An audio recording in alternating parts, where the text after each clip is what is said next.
راہ غفلت کے مسافر۔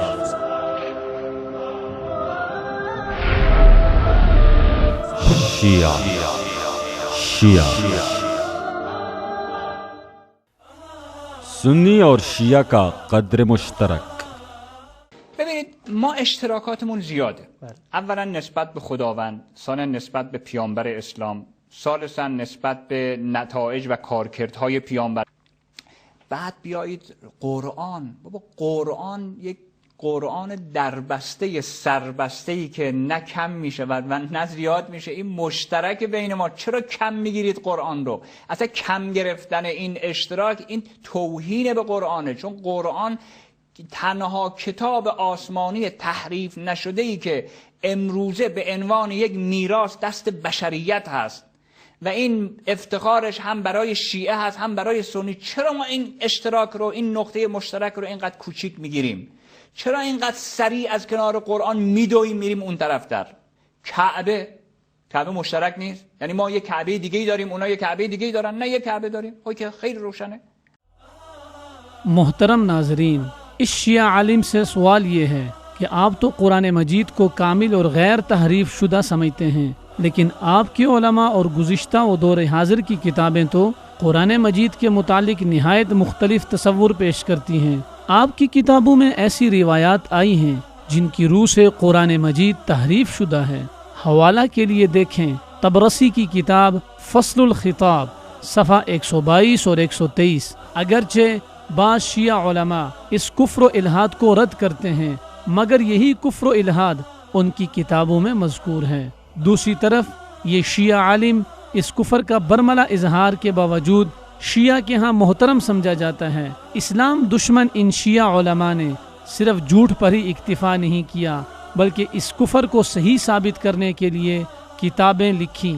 ان میں سے ایک عالم جس کا نام احمد بن برقی ہے، جو شیعہ کے ہاں معتبر سمجھا جاتا ہے، اس نے اس کفر کو ثابت کرنے کے لیے ایک مستقل کتاب لکھی ہے۔ توسی نے تو اس شخص کی کتابوں میں سے ایک کتاب کو تحریف کا نام دیا ہے۔ ان کا ایک اور معتبر عالم علی بن حسن بن فضال نے تحریف قرآن پر کتاب لکھی ہے جس کا نام التنزیل من القرآن والتحریف ہے۔ شیعہ کے ہاں ایک اور معتبر عالم صاحب تفسیر محمد بن عباس بن علی عرف ابن حجام کی تصنیفات میں سے قراءت امیر المومنین اور قراءت اہل البیت میں ایسی روایات بھی درج ہیں جو تحریف قرآن پر دلالت کرتی ہیں۔ وہ اپنی کتاب کے مقدمے میں اپنے پارسی مقاصد کے لیے کچھ یوں اظہار خیال کرتا ہے۔ یہ ایک دلچسپ کتاب ہے جسے میں نے تحریف قرآن کو ثابت کرنے، ظالموں اور حد سے بڑھ جانے والوں کی رسوائی کو ظاہر کرنے کے لیے لکھا ہے۔ اس کتاب کا نام فصل الخطاب فی تحریفی کتاب رب الارباب ہے۔ اس کتاب میں آنکھوں کو ٹھنڈک پہنچانے والی اور دلوں کو خوش کرنے والی باتیں ہیں۔ یہ کتاب میں نے بطور امانت چھوڑ دی ہے۔ بدکار لوگ اللہ تعالیٰ سے رحمت کی امید رکھتے ہیں، جبکہ میں اس انتظار میں ہوں کہ قیامت کے دن جب نہ مال ہوگا نہ اولاد ہوگی، یہ کتاب اس دن مجھے فائدہ پہنچائے گی۔ میری اللہ تعالیٰ سے دعا ہے کہ اس کتاب کو میرے لیے باعث اجر و ثواب بنا دے۔ فصل الخطاب صفحہ نمبر 1۔ محترم ناظرین، آپ نے دیکھا کہ یہ شیعہ قرآن مجید کی تحریف کے قائل ہیں، تو پھر قرآن مجید اہل سنت اور شیعہ کے درمیان مشترک کیسے ہوا؟ دوسری طرف حضرت حسین رضی اللہ تعالی عنہ کی قبر کو کعبہ پر فضیلت دیتے ہیں، تو پھر کعبہ ان کے اور اہل سنت کے درمیان مشترک کیسے بن گیا؟ محترم ناظرین، آپ نے دیکھا کہ شیعہ کی کتابیں پڑھنے سے ہی معلوم ہوتا ہے کہ یہ مذہب کس قدر گمراہی اور ضلالت کا پیش خیمہ ہے۔